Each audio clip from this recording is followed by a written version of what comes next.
Buenas tardes, Nogalenses. Welcome here to En Línea with Joe Wright. Tonight we're talking food bank, we're talking shutdown, we're talking border wall, and we're talking to Pancho Padilla, Francisco Padilla, the regional manager of First Things First. We're going to do a quick break to thank our sponsors. We support local business, so bear with us and we'll be right back.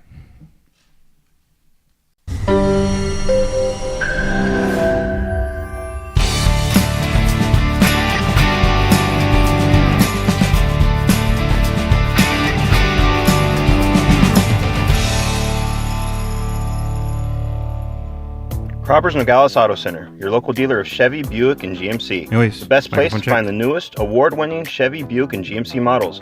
But there's more. Cropper's also provides professional certified service, parts, and a full-service body shop and collision center.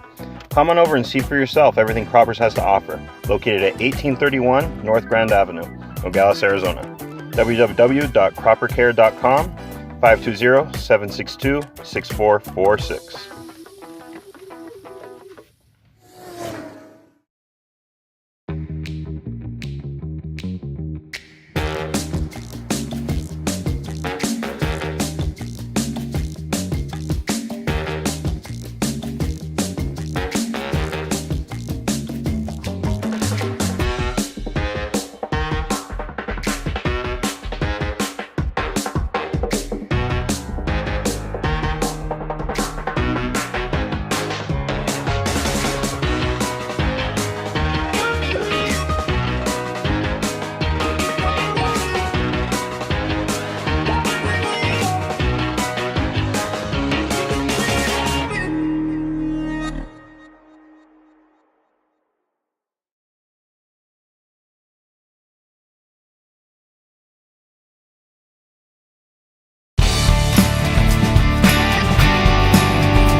Buenas tardes, Nogalenses. Here we are in Línea with Joe Wright on We Love Nogales, and we're excited for tonight's show. We've got a great guest, Francisco Padilla. He's the regional manager of First Things First, which focuses on early childhood education.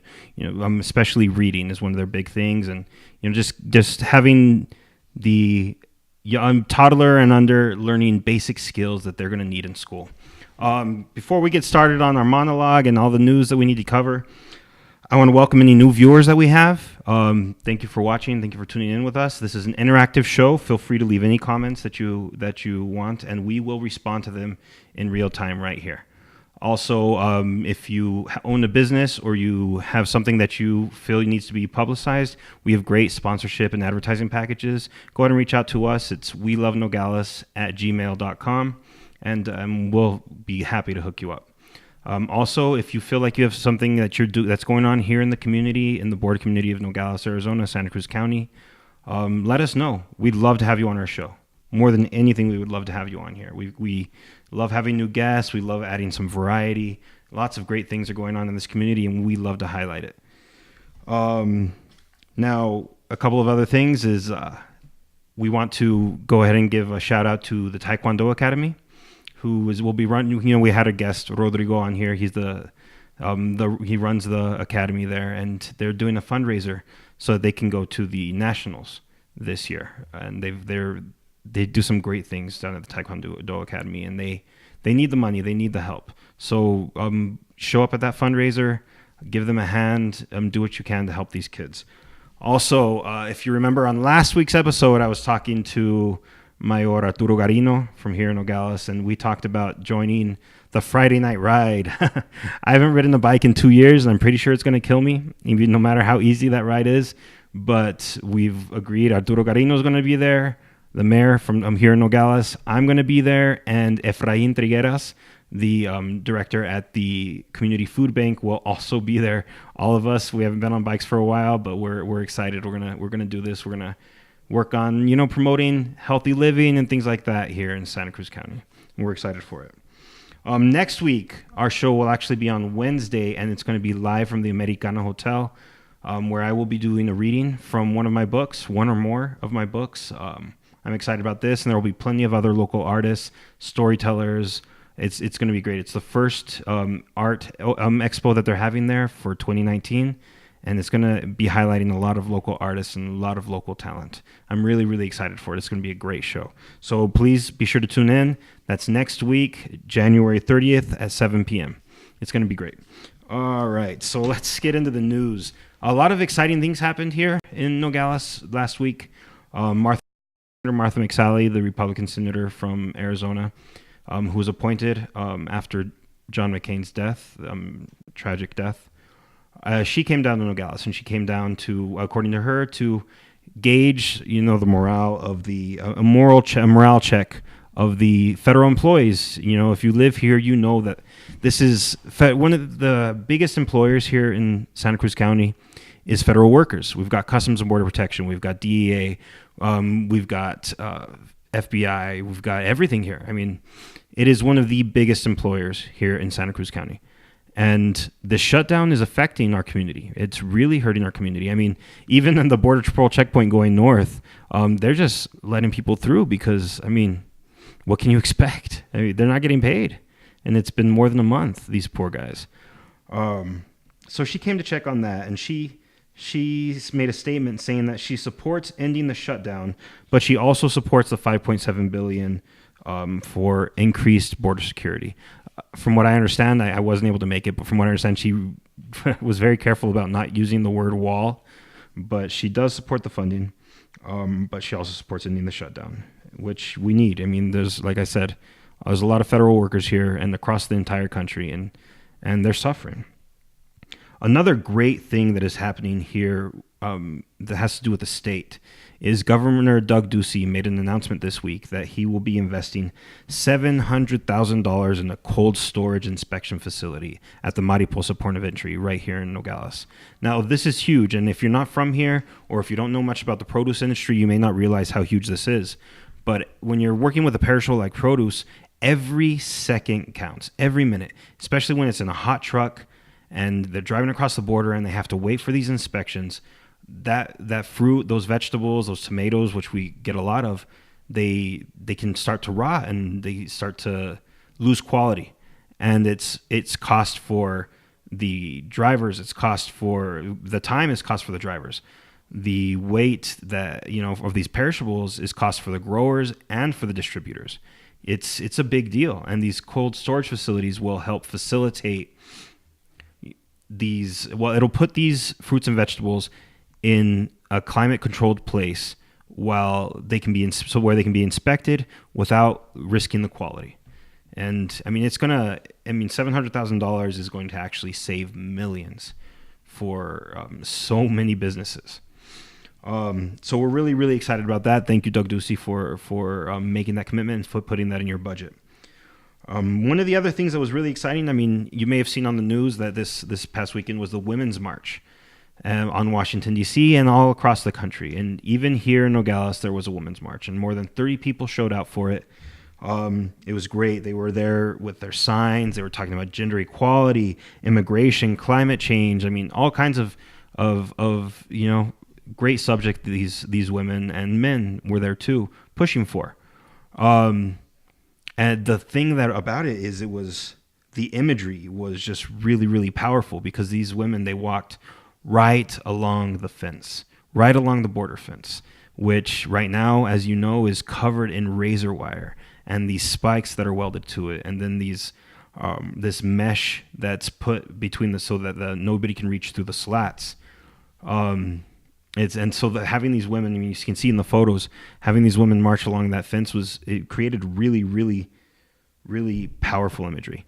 Participation was down this year, from what I understand, and we're hoping that will increase next year. It's a great thing, this Women's March, and we support all of the women involved and all of the causes that they were rooting for. Another really, really awesome thing that happened this week is Edgardo and I, Edgardo, he's the director behind the camera and one of the producers, the co-producer of the show. We went down to the community food bank, and we wanted to go through the whole process, the volunteer process and everything like that. We've got a short video that we're going to show you right now, but please tune in tomorrow for our We Love Nogales exclusive. We'll play the whole video for you. with interviews and everything. So check it out right now. It's just a short 2-minute video.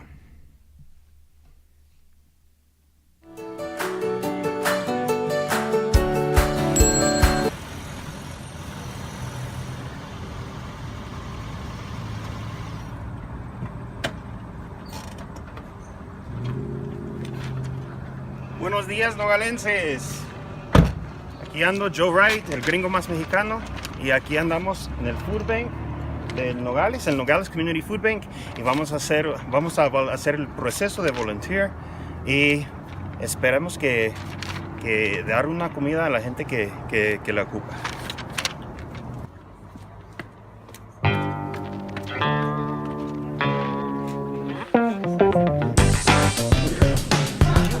Ya llegamos, listo para trabajar, ¿no? Vamos. We love Nogales. We love Nogales. Woo! Awesome. So, what are we doing today? So what you're gonna do is you're gonna help me register families. You're gonna see the process that we do here in Nogales. Okay. What we ask for, picture IDs, and then you're gonna help me out a little bit in the warehouse as well, so you know a little bit of everything that we do here. Awesome. Cool. I'm excited. I'm very excited. We're excited. Very cool. All right, let's get started. Aquí lo tomo. Usted. Ok. Ahora vamos a ir por el proceso de llenar una carreta completa.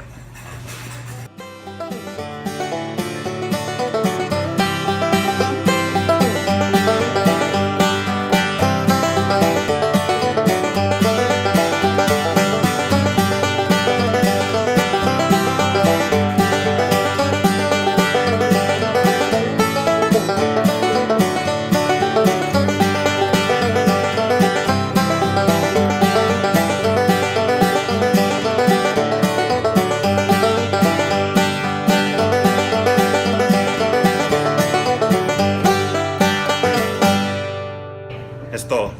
Ya se hizo el proceso. We just finished up helping out. We got a lot of food packed, a lot of food distributed. It was great. It was fun. And I'm looking forward to coming back and helping out again. If you're interested in volunteering, phone number is right there at the bottom of the screen and the website. So we'll see you guys later. Thanks for tuning in with us. All right, so that was the short version of what we did yesterday at the food bank. It was awesome. We got to see so much. You can see some of our photos on our Facebook page that we took there.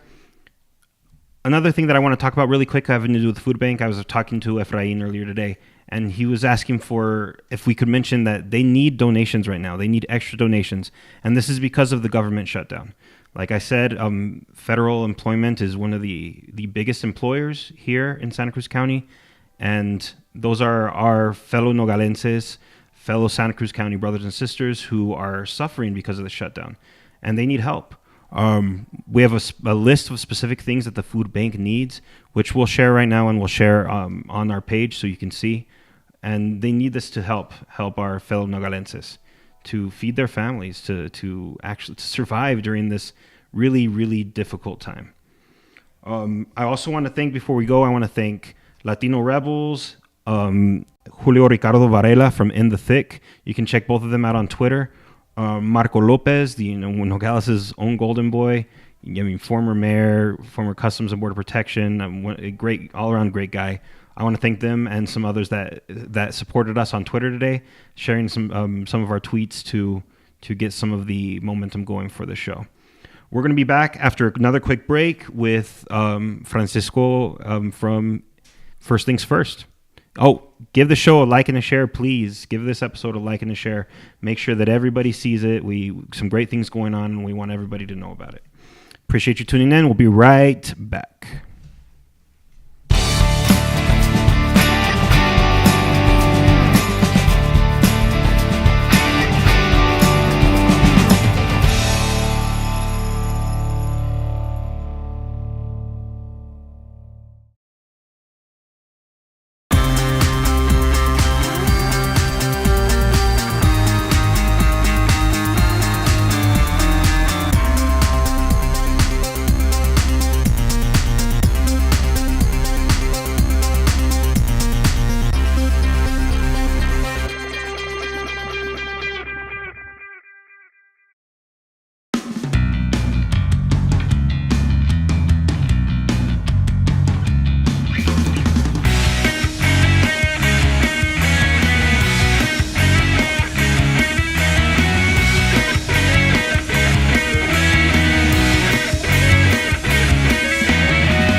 And welcome back. So here we are with Pancho Padilla from First Things First. How's it going, Pancho? Good. Thank you. Thanks for having me, Joe. Awesome. I appreciate it. Yeah, thank you for coming, man. We really appreciate you being here for us. And we appreciate what you do in the community. So I want to start with some background on First Things First. I know you focus on early childhood education. You want to give some background on that? Yeah, I'd love to. So First Things First was created back in 2006. Okay. And it was created by the voters, by the citizens of Arizona through a voter initiative. And yeah, like you mentioned, we focus exclusively on early childhood. Okay. So all of the programs that we do, all of the different funding that we have goes exclusively to programs for children 0 to 5 and their families. Awesome. Now, it's state funded, right? Correct. It's state funded. And this is funded through a cigarette tax. Right. Okay. So it's funded through a tobacco tax in the state. Tobacco tax. So 80 cents out of every sale of a packet of cigarettes goes to First Things First. Okay, cool. We are a state agency, and then of those 80 cents per pack, 90% of that goes into all of our programs. Okay, and awesome. Then the remaining 10% or so is set aside for staff and salaries and that sort of thing. Awesome. So what do you said that you focus on 0 to 5. What do you guys do for those children? Yeah. So we partner with families and community partners across the state to make sure that every child in the state is healthy and ready to learn by the time they enter kindergarten. Right? Awesome. Okay. And so we fund programs across the areas of health, family support, and early learning to make sure that it encompasses the whole child, right, and the whole family, so that by the time they hit that first day of kindergarten, they're ready and they're set to go. That's awesome. Yep. Now you're a father yourself. Right. We've talked about we're both dads, and we've talked about this before. Have you utilize what you have with First Things First on your own children? I do. I try as much as I can. Yeah. To utilize what I know and what I learn about every day in terms of the development of young children with my own kids. It's not always easy, no, as definitely you know. Not. Yeah, anybody who's a parent, I mean, right. It's not always easy to teach the kids, of course. But I think I'm in a really, really unique situation because I can take a lot of my work home and try to use everything that I learn on a daily basis, because I learn on a daily basis too. Those things that I can hopefully apply to my own family. So very, very cool. Yeah. Now, we met a couple weeks ago and we were talking about or was it last week that we were meeting? It was last week, right? Yeah, it was last week that we met, and we talked about some of the things that you guys do, and you start like literally right out the door. Right. I mean, literally, and you guys have programs that you do with local hospitals all across the state to help make sure that these families go home with what they need for their children. Right. So when I say that our programs are for children birth to 5, it's that's what it is. And really even beforehand, we have programs that work with expectant mothers, so that they have tools and that they're ready before their child's even born, right? But yeah, one of the signature programs that we have across the state is called the Arizona Parent Kit. Okay. And the Parent Kit is really it's in physical form. It's a bag that parents receive. They're supposed to receive it before they leave the hospital after having their child, and the kit comes with a lot of different information for them on probably a lot of questions that are going to be coming up when they get home with this newborn baby. I remember I had a lot of questions. Right. What's really exciting now is that we also have it in an online form, because so many, I think, parents nowadays especially are turning to that area for information. Right. We all go to our cell phones. We go online. And so I think it was a really, really good move to go into that arena with the Parent Kit, because we know that more and more parents are going in that direction. So parents can still receive a Parent Kit, that in that physical form with a tote bag and all DVDs and stuff when they're leaving the hospital, but they can also access it online, which is great. That is awesome. Now, another thing that you guys are doing with First Things First is is you are moving with the times. I mean, technology as it goes on, and people are, we use our phones for everything. You guys are taking advantage of that. You guys are using those platforms to inform the communities that you serve. You said you guys have podcasts and things like that? Yeah, so at a statewide level, our communications department and the rest of our staff across the state does a really good job. So if you go on to our website, what is the website again? The website is www.firstthingsfirst.org. Okay. Parents can find podcasts. They can find, videos that link them up to YouTube on different, everything's from brain development to parenting tips. We're on all the major social media platforms, Facebook, Instagram, Twitter, because like you mentioned, we're trying to reach as much of that Arizona audience as we can. And obviously that, with those forms of media, we reach, outside of Arizona too.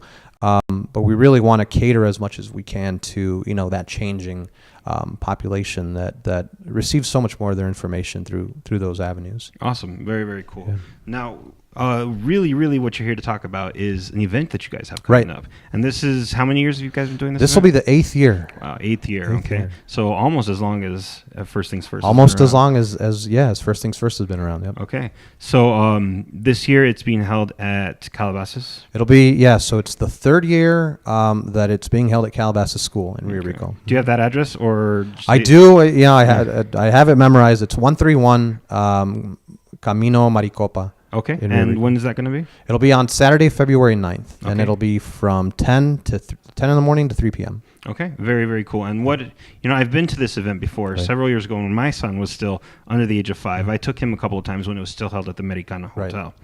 And you guys had some really cool stuff. I mean, you even gave away free books and had all kinds of activities for these kids to do. Yeah. Where do you guys, who comes and does all this for you? So, the activity, the really great thing is that we have a lot of really supportive and collaborative partners across, Santa Cruz County that participate in the event.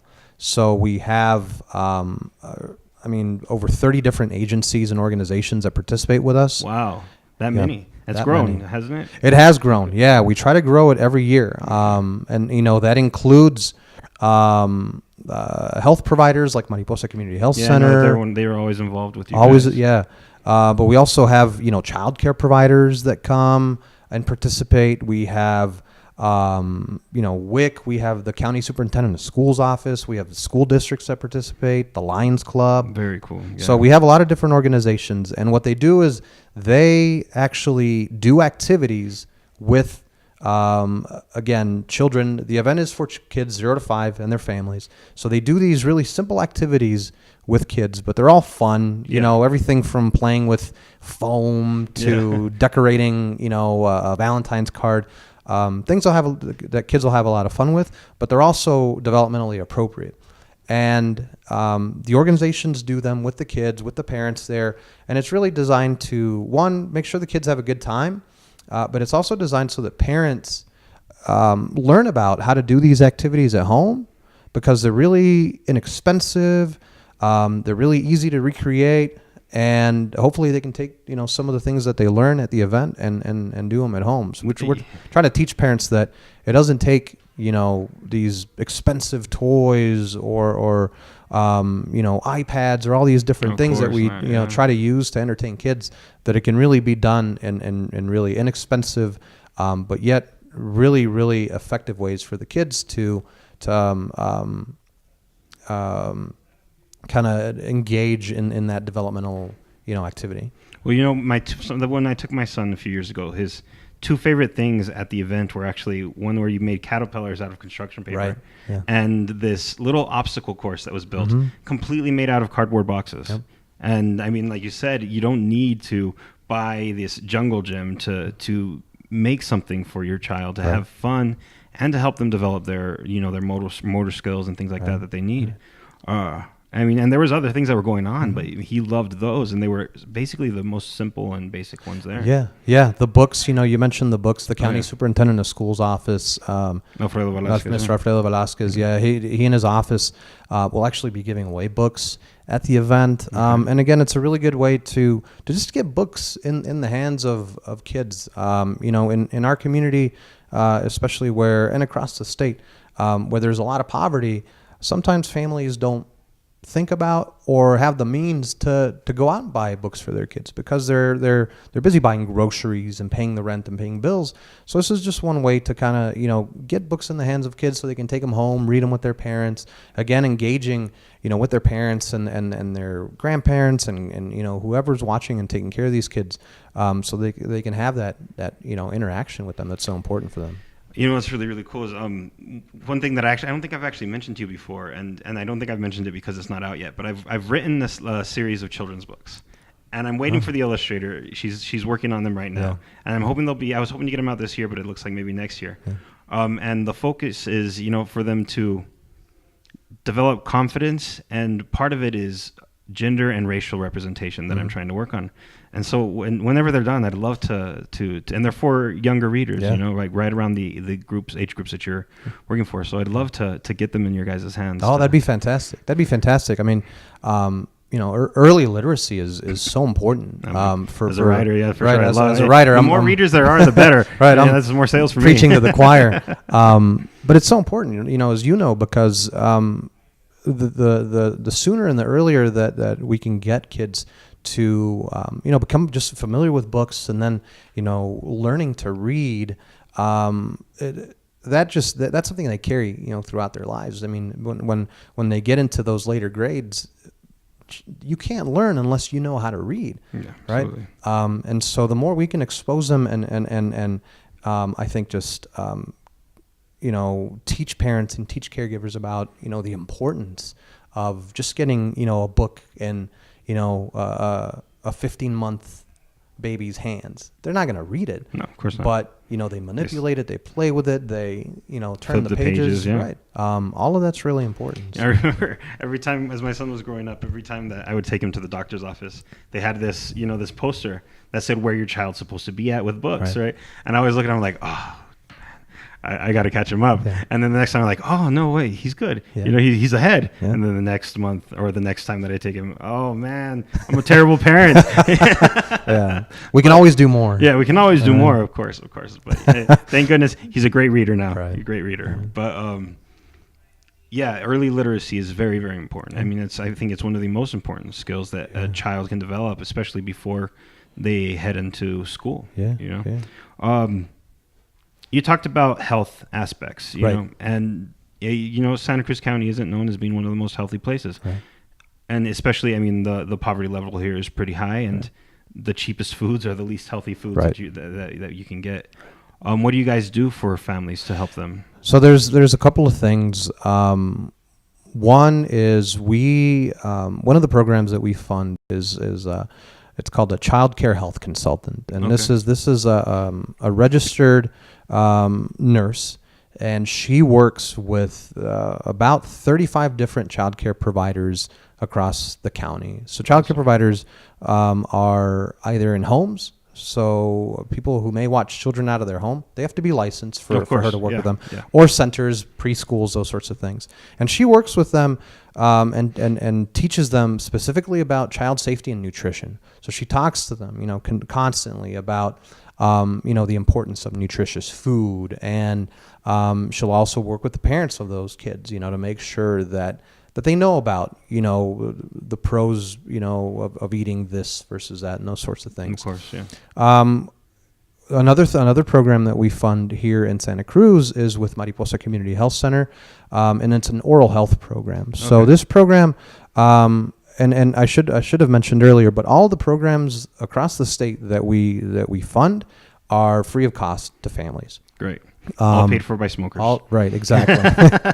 Exactly. So Mariposa, what they do is they provide oral health screenings and fluoride varnishes, again, for kids 0 to 5, as well as expectant mothers. Okay. Because oral health is one of the key reasons why children, especially when they're first starting school, miss school. Interesting. I didn't know that. Yeah. So Huh. cavities, Yeah. this pain, that pain. So it's recommended that a child actually gets seen by a dentist by the time their first tooth comes out. Okay. That doesn't always happen. Yeah. No, obviously. I'll admit that I Right. didn't get my son to the dentist until after he'd had a few most teeth. most parents probably wouldn't know that. Yeah, So I we're didn't know we're that. trying to put that type of information out, right? Okay. And so they do the oral health screenings, make sure that the kids are healthy, and then they provide the fluoride varnish, to protect those teeth. And it's recommended that a child gets it done twice a year.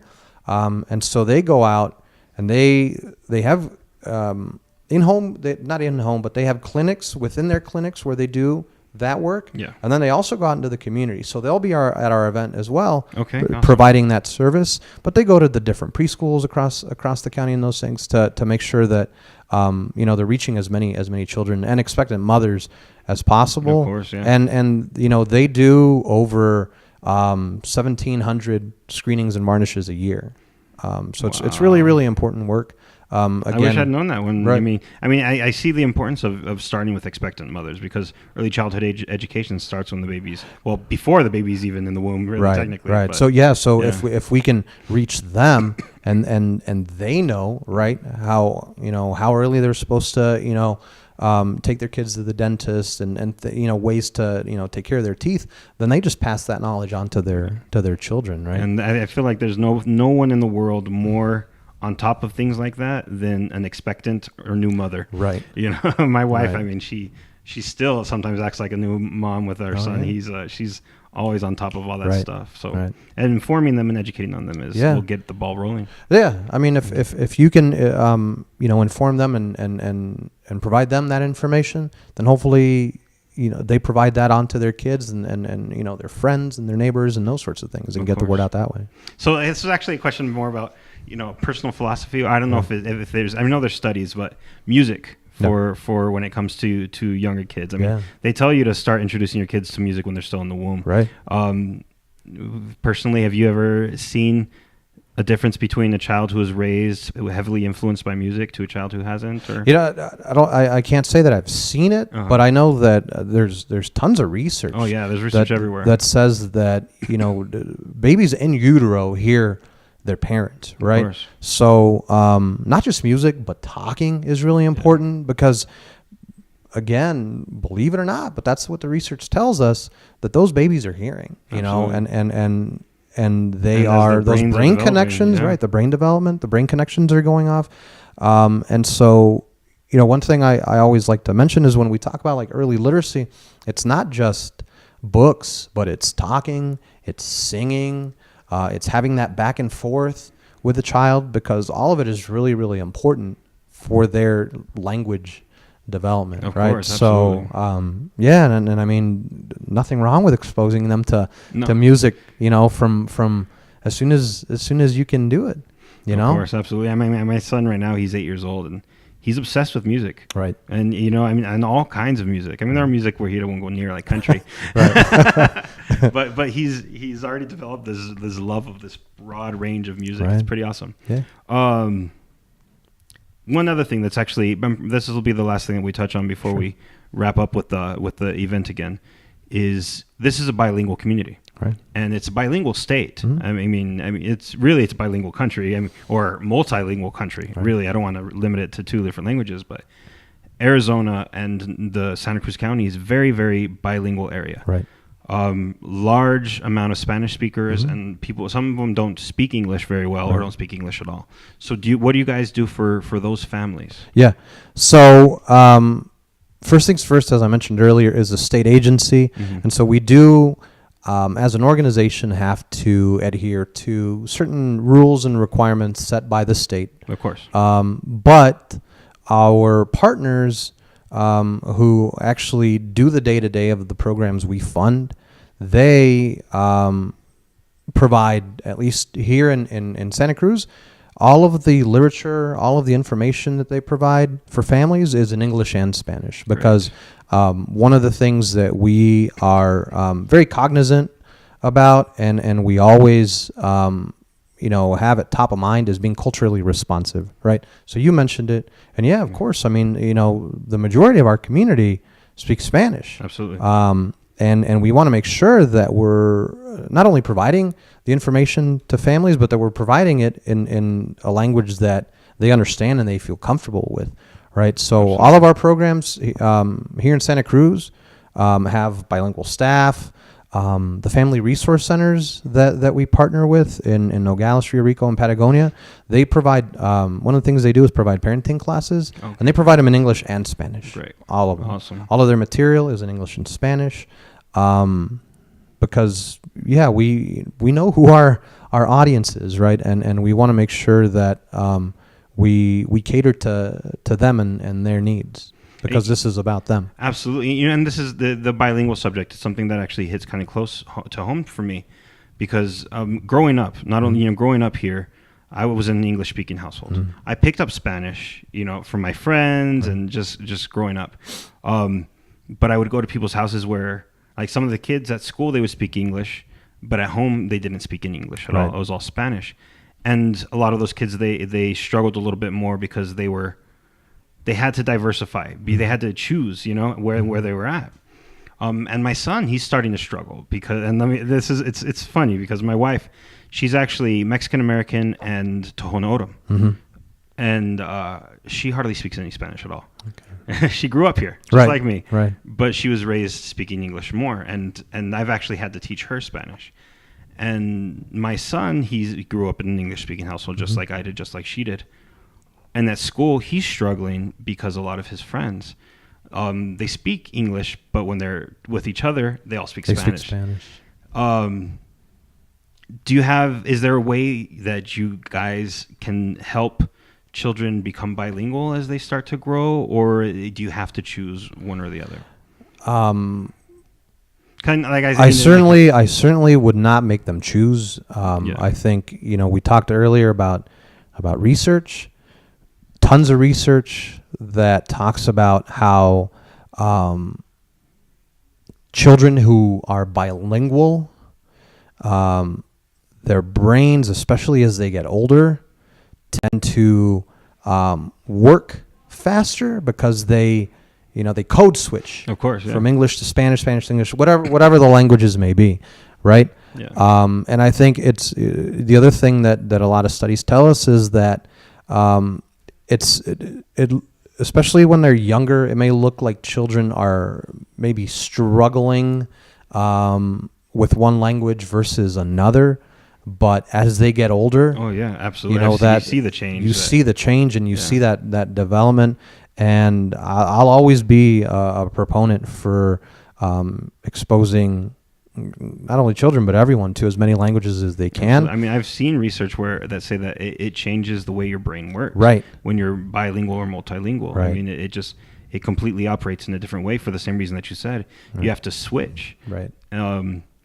And I think that's amazing. And the bilingual kids, ones that I said struggled in the lower grades, are now business leaders. Right. A lot of them. Yeah. Or they are doing some incredible things. We try to do the same thing at home with our kids. My wife is from Michigan. Okay. And I was born and raised here, so I was born, and raised speaking Spanish at home, English at school, but sort of like your son, where English in the classroom, Spanish outside, right? And so at home with our kids, I try to speak as much Spanish as I can with them. It doesn't always happen. Yeah, of course. And my wife, speaks more English than Spanish, although she does speak Spanish. And you see, especially our oldest son, he'll speak more English right now. Okay. But if I ask him something in Spanish, he completely understands. Of right course, now, getting him to answer in Spanish is a little bit of harder. a struggle right now. But I think that'll come along with more exposure, more experiences. That's where we're starting to do with my son things. too. Is he's really starting to pick up understanding the language, right? But he's not comfortable speaking it yet. I think that's one of the biggest advantages that I think our children growing up in a community like ours have. Absolutely. Is that they hopefully, most of them, grow up just because of where they're born and where they grow up are bilingual, and you know as well as I do, Yeah. going out into that real world when they're adults, that is a huge advantage for them. My experience as growing up learning both languages compared to my brother's and one of my sister's experiences here are completely different. Mm-hmm. Just because I spoke 2 languages, because I grew up learning 2 languages. My experiences, though some negative as any childhood, my experiences interacting with people here has been largely positive. Right. While some of my brothers and sister, they grew up with more negative experiences just because that language barrier. Right. And that's when I feel like the bilingual thing is great. It's really important. Yeah. And I'm glad that you guys are, you have at least present the information in 2 languages to help people, Yeah, and I mean, you mentioned Tona Odom. We have some of our regions are on tribal land, and within those regions, and like I said, across the state, one of the things that we always strive to be is culturally responsive and culturally sensitive. So, within those tribal lands across the state, we do our best to make sure that we are putting out our information in not just English, not just Spanish, but those different languages that are around the state. Absolutely. Yeah. All right, so let's plug the event one more time. It's coming up on February 9th, you said? Coming up on February 9th, it'll be at Calabasas School in Rio Rico, again from 10 a.m. to 3 p.m. Tons of different organizations, a lot of fun activities for the children. We'll have healthy snacks. We'll have a free lunch that's provided there at the school by the food services provider there for Santa Cruz Valley Unified School District. So yeah, a lot of fun, and hopefully we get a lot of parents to bring out their kids. Grandparents can come. Tias, tios, whoever wants to. Bring the whole family. Yeah, bring the whole family. Of Get course. books for everybody. Get books for everybody. Yeah, totally. Very, very cool. I'm really excited about this. And we're hoping maybe we can even do some video footage. Yeah, that'd be awesome. So yeah. to highlight it a little bit more. So we can get it out to what the people are watching these days. Absolutely, exactly. Which is the platforms that we're using. That's right. All right, so we're going to wrap it up real quick. Before we go, I want to encourage everybody again to give this video a like and a share. Although it's broadcast live right now, the video will remain on Facebook, so you can watch it anytime you want, share it with people. Let them know this great thing that, First Thing First is doing, this event that they have, and all the great things that they do for the state of Arizona. To the smokers out there, we say thank you for 80 cents of every pack you buy goes to the kids. So at least you can smoke knowing that you're doing something good, right? Right. Not that we encourage smoking. No. And you would be getting my business as well, except my wife made me quit years ago. On our first date, this is actually a funny story. On our first date, I just bought a pack of cigarettes, and I was a heavy smoker back in my early 20s and late teens. And she couldn't stand smoking. Brand new pack of cigarette. On our first date, okay, she grabbed the pack, crumbled it, threw it out the window. At least you guys got the money. Good first impression. Yeah, great first impression. And for some reason, I still married her. And she was watching out for you even then. Absolutely. Give us a like and a share. Check us out all over social media. We're on Twitter. We're on Instagram. We're on YouTube. Our videos get uploaded to YouTube later on. And you can check that out all across all boards is at We Love Nogales. The audio even gets uploaded as a podcast on iTunes and Stitcher. So if you're driving along and you can't see, you can't watch, you can listen. We have a lot of truckers that come from here, and this is a great way for them to stay in touch with the community. Doesn't look like we had any comments on this one, but that's all right. We can, if you aren't watching it live, you can still leave a comment and we will respond. And if you need to get in touch with Pancho or First Things First, we can provide you that information. We have it on the video. If you didn't catch that, we'll provide the information within the comments. I think we're wrapped up. Don't forget the next week in Linea will actually be on Wednesday when Santos' show usually is, and we'll be at the Americana Hotel broadcasting live from the art open that they're doing, and I will be reading from one of my books. I don't know which one yet. Haven't decided. Maybe I'll read from more than one. We'll see. You should show up. You should go. It'll be at 7 p.m. next Wednesday. And then next Friday, we will be riding with Cero Estres. It's me, Mayor Arturo Garino, and Efrain Trigueras from the Community Food Bank. We're going to go on the Friday night ride that Cero Estres does, and I'm pretty terrified. I haven't ridden on a bike in 2 years. Well, wear your helmet. Yeah, for sure. And I used to ride a bike almost every day, and this was actually thanks to Edgardo.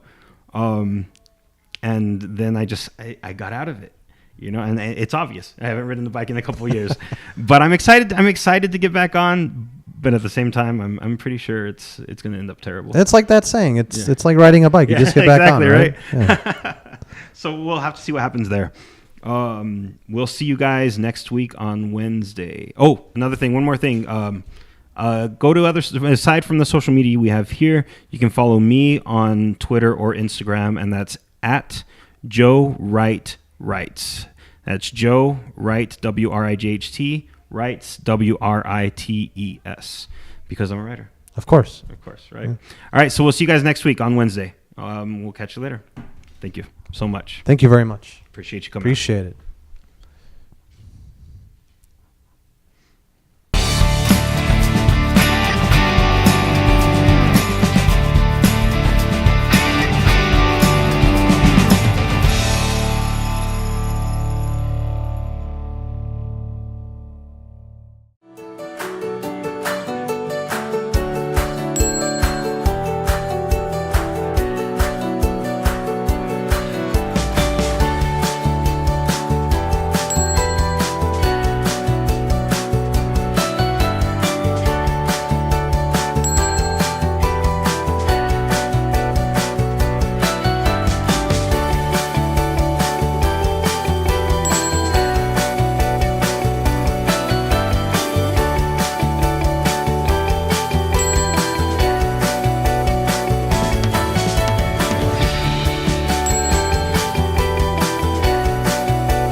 Cropper's Nogales Auto Center, your local dealer of Chevy, Buick, and GMC. The best place to find the newest, award-winning Chevy, Buick, and GMC models.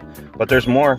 Cropper's also provides professional certified service, parts, and a full-service body shop and collision center. Come on over and see for yourself everything Cropper's has to offer. Located at 1831 North Grand Avenue, Nogales, Arizona. www.croppercare.com, 520-762-6446.